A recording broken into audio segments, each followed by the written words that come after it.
से राम राम। मेरा नाम उर्मिला है, उर्मिला गरेवाल राठी। शायद आपने ये नाम सुना होगा। कुछ दिन पहले सोशल मीडिया पे एक बहुत दुख तकलीफ के साथ मैं अपनी कहानी आपको बयान करना चाहती हूँ, जिसमें बहुत सारे दुख हैं, तकलीफ है, सहन शक्ति है, सब कुछ है।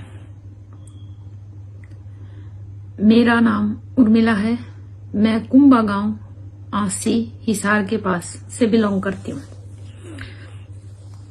मेरी शादी हुई लाखन माजरा। मेरे हस्बैंड दिल्ली रहते हैं।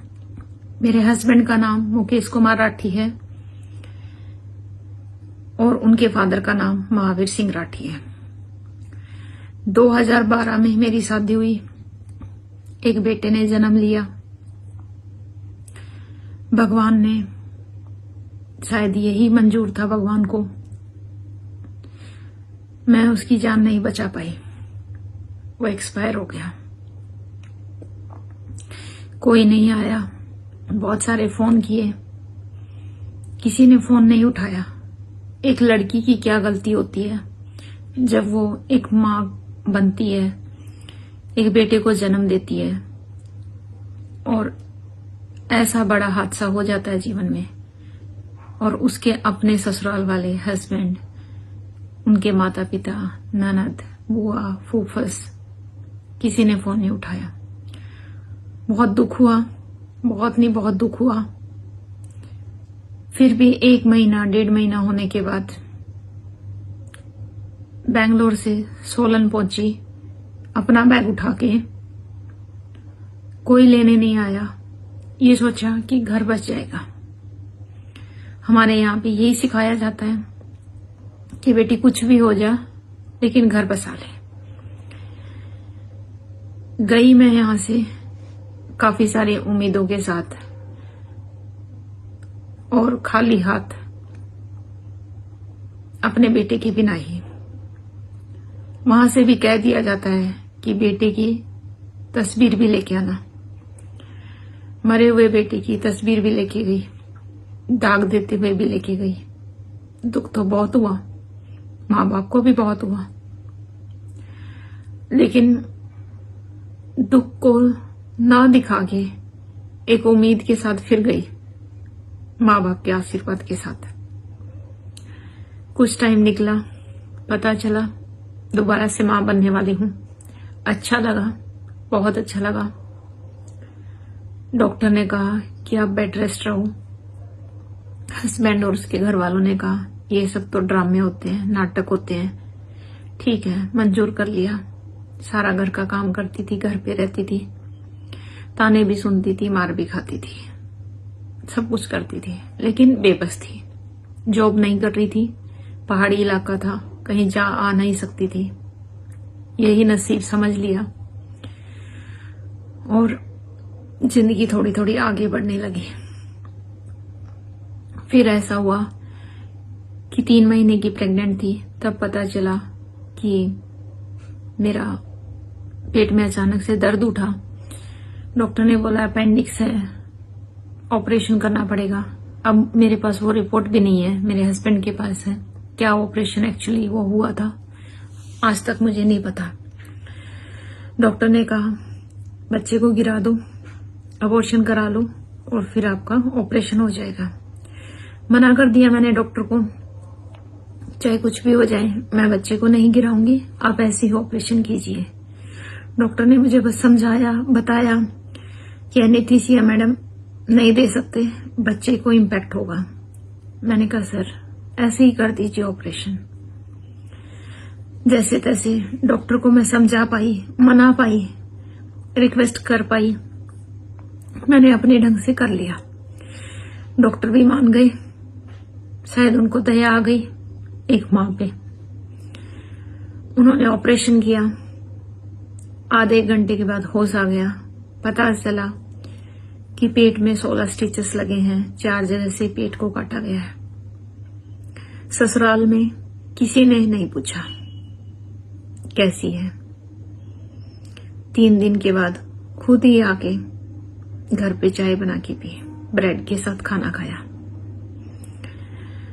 नसीब समझ लिया, फिर भी छोड़ दिया भगवान के ऊपर सब कुछ। जो ऑपरेशन का दर्द था, स्टिचेस का दर्द था, वो तो था ही, क्योंकि पेन किलर भी नहीं ले पा रही थी। लेकिन खुशी इस बात की थी कि जब दोबारा चेकअप हुआ तो मेरा बच्चा सही सलामत था। तो ये दर्द भी मैं झेल गई। काफी दिन खड़े खड़े बैठने में भी दिक्कत होती थी, बहुत तकलीफ हुई। चलो कोई बात नहीं, सहन कर लिया। फिर बहुत सारी दिक्कतों के बाद बेटी को जन्म दिया। लगा अब कोई आएगा, कोई नहीं आया, ना सास ना नंदे ना कोई और। मेरी मम्मी पहुंची, क्योंकि आखिर वो माँ है। फर्स्ट डिलीवरी भी मम्मी ने कराई, दूसरी डिलीवरी में भी मम्मी ने ही ध्यान रखा, मम्मी ने ही फर्ज निभाया। बिटिया हो गई, लगा अब थोड़ा ठीक हो जाएगा। फिर और भी ताने मिलने लगे, क्या नंदलाल पैदा किया है, बेटी तो पैदा की है। सहन कर लिया, कोई बात नहीं, ये टाइम भी निकल जाएगा। रोज हस्बैंड ताने देता था, क्या कमाती हो, क्या करती हो। बेटी 3-4 महीने की थी तभी दिल्ली आई अपनी बेटी को लेके और जॉब ढूंढ ली, जॉब करने लग गई। कुछ महीने सास के साथ गुजारे, लगा बेटी पल जाएगी, सब कुछ ठीक हो जाएगा, लेकिन नहीं हुआ। जॉब मिल गई, पैसे भी आने लगे, लेकिन किस्मत नहीं बदली। आखिरकार बेटी को बचाने के लिए फिर एक डिसीजन लिया, बेटी को बेंगलोर छोड़ने आई कि मेरे माँ बाप पाल देंगे, मेरा भाई पाल देगा। दूध पिलाती थी बेटी को, वापस गई छोड़ के, दुखी आत्मा से, बहुत दर्द के साथ। लगा किसी को दया आएगी, नहीं आई। वापस जाने के बाद घर में नहीं घुसने दिया, रिश्तेदार के चली गई। कुछ टाइम वेट किया, कोई नहीं आया, पीजी में शिफ्ट हो गई। बेटी को दूध नहीं पिला पा रही थी, लेकिन मेरी भाभी है, भगवान ने एक देवी के रूप में दी, जिसने मेरी बेटी को दूध पिलाया और वो धीरे धीरे बड़ी होने लग गई।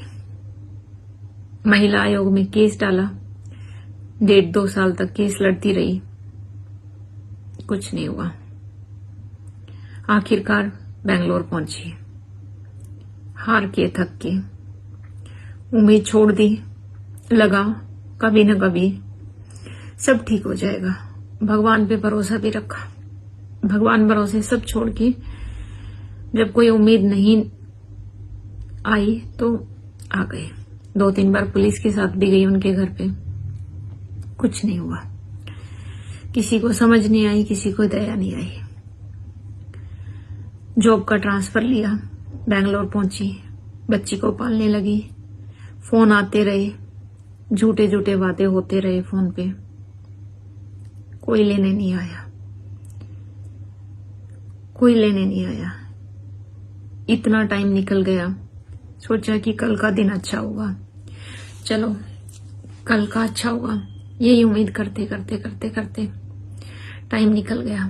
काफी बार बोला, बात की, किसी इंसान को ये भी नहीं दया आई कि एक बेटी है, एटलीस्ट उसको पूछ लिया जाए वो कैसी है, कितनी बड़ी हो गई, फोटो दिखा दो। नहीं, कुछ टाइम के बाद पता चलता है कि हर जगह ये कह दिया जाता है कि उर्मिला तो नहीं है इस दुनिया में, उसकी बेटी भी नहीं है। दुख हुआ सुन के, बहुत दुख हुआ। धीरे धीरे जब चीजों को ज्यादा करीब से पता चलने लगी तो पता चला हस्बैंड ने शादी कर ली, बिना मेरे से डिवोर्स लिए दूसरी शादी कर ली। मैं यहाँ बैठ के इंतजार करती रही, मेरे से झूठे वादे होते रहे फोन पे कि घर तेरा ही है, कभी भी आ जाना, लेकिन एक्चुअल में कोई बसाने के लिए कोई तैयार नहीं था मेरे सिवा। ठीक है। पता चला, पहले भरोसा नहीं हुआ, फिर धीरे धीरे सच्चाई पे भरोसा हो गया। समझ गई कि ठीक है। जब चीजें पूरी तरह से वेरीफाई हुई, सोशल मीडिया पे आवाज उठाई और धीरे धीरे मेरी आवाज हर जगह पहुंचने लगी। हर यूट्यूबर मेरी सपोर्ट में आने लगा और मेरे लिए वीडियो बनाई। एक उम्मीद जागी कि हाँ, अब न्याय मिल जाएगा। अभी सोशल मीडिया पे आने के लिए 2 ही कारण थे। एक तो बेटी को हक चाहिए था, वो हक दिलाना है, क्योंकि मां हूं मैं नहीं चाहती कि मेरी बेटी दर दर की ठोकरें खाए या उसको कोई पहचान ना मिले। अभी तक जो उसके साथ हुआ, उसको प्यार नहीं मिला, उसको परिवार का नहीं पता, किसी ने देखा नहीं, आज तक पूछा नहीं, किसी ने सिर पे हाथ नहीं रखा। सब कुछ मिस किया मेरी बेटी ने, बिना कोई दोष के। और मैंने इतना सारा टाइम निकाल दिया ये भरोसे पे कि कभी ना कभी सब ठीक हो जाएगा। लंबा विश्वास करना शायद मेरी गलती थी, लेकिन मेरे पास कोई ऑप्शन भी नहीं था। मैंने अपना धर्म समझ लिया था अपनी बेटी को पालना, उसके ऊपर कुछ नहीं था। आगे आगे जिंदगी की गाड़ी चलती रही, कमाती रही, बिजनेस सेट किया, खुद को लायक बनाया और आज अपना और अपनी बेटी का गुजारा ठीक से कर पा रही हूं। अब बेटी की पहचान दिलानी है, उसके लिए लड़ाई जारी है। उम्मीद करती हूं कि शायद मिल जाए और अपने सिंदूर का हक मिल जाए। धीरे धीरे शायद चीजें समझ में आ जाएं। बहुत सारे यूट्यूबर हैं, बहुत सारे लोग हैं जो सपोर्ट में लगे हुए हैं। सब कुछ ठीक हो जाएगा, शायद अब मुझे न्याय मिल जाएगा, ऐसी उम्मीद है। यूट्यूब पे मेरा चैनल है उर्मिला राठी के नाम से, मी एंड मोम। आप जाके मेरी पूरी कहानी सुन सकते हैं। 12 साल की इतनी दुख भरी कहानी मैं 12 मिनट क्या 12 घंटों में भी नहीं बयान कर सकती, मुश्किल है। आगे की कहानी मैं आपको फिर बताऊंगी डिटेल में, और रिक्वेस्ट करूंगी एक अच्छा आशीर्वाद दीजिए मेरी बेटी को, ताकि वो अपना हक पा सके, अपनी पहचान पा सके। और मेरे लिए दुआ कीजिए कि मैं अपना सिंदूर दोबारा से मांग में भर पाऊं। सुन के दुख तो बहुत लगता है, लेकिन अब भी सब ठीक हो जाए तो उम्मीद है। और मैंने अच्छी खासी पढ़ाई की, 3 मास्टर डिग्री की, जॉब भी किया, सब कुछ किया, उसके बाद भी नसीब कहां से कहां ले आया पता नहीं। उम्मीद नहीं थी कि इतना बड़ा हादसा मेरी जिंदगी में हो जाएगा, या ऐसे अपने ही लोग धोखा देंगे। सहन करना बहुत मुश्किल था, लेकिन पता नहीं, ताकत भी ऊपर वाले नहीं देती, सहन भी कर चुकी हूं। अभी देखिए आप मेरी पूरी कहानी, डिटेल से बताने के लिए जल्द मिलेंगे। धन्यवाद।